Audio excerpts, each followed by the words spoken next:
নমস্কার। মনীষার আসরে আজ আপনাদের জন্য নিয়ে এসেছে একটা ছোট্ট কবিতা। সরস্বতী তোমায় বলি, কলমে অনির্বাণ ঘোষ। সরস্বতী, কাদের জন্য তোমার আসন পাতা ঠিক বুঝি না। আমার তো বেশ ভালোই ছিল মাথা। প্রতি বছর নিয়ম করে প্রথম হতাম ক্লাসে। নম্বরে তো থাকতো না কেউ আমার আশেপাশে। স্যার বলতেন, এই ছেলে মান বাড়াবে নির্ঘাত। দেখছো না ওর মাথায় স্বয়ং সরস্বতীর হাত। সরস্বতীর হাত কিরকম, কাদের মাথায় পড়ে ঠিক বুঝি না। সরস্বতী থাকেন কাদের ঘরে। ফল বেরোলেই দৌড়ে আমি যেতাম বাবার কাছে, কিন্তু আমার বাবার সেসব দেখার সময় আছে? সকাল থেকে সন্ধে যে তার হাড় ভাঙা খাটুনি। বাবা বলতো, এমন খুশির কারণটা কি শুনি? গরিব ঘরের ছেলে তুমি, মূল্য আছে এর। নিয়ম করে স্কুলে যে যাচ্ছ এটাই ঢের।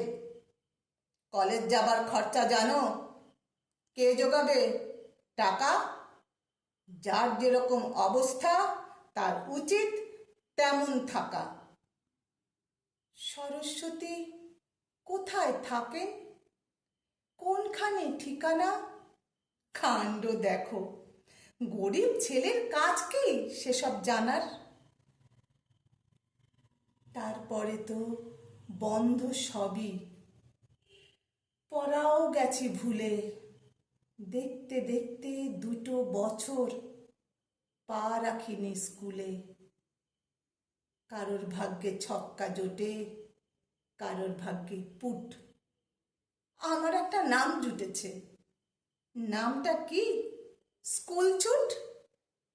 বাবা বলল, কাজ খুঁজে নাও। পেয়ে গেলাম কাজও। সরস্বতী মাগো, তোমায় খুঁজছি কিন্তু আজও। তোমায় পেলে কোথায় রাখি, কোথায় মূর্তি গড়ি? আমি এখন ব্যস্ত, ভাতের হোটেলে কাজ করি। স্যার ডাকতেন নরম সুরে, স্নেহের ছোঁয়া দিয়ে। এখন মালিক ধমকে বলেন, টেবিলটা মোচ গিয়ে। তবুও যখন ভাবি মাথায় রাখবে তুমি হাত, আওয়াজ ওঠে, 4 চিকেন, 6 নম্বরে ভাত।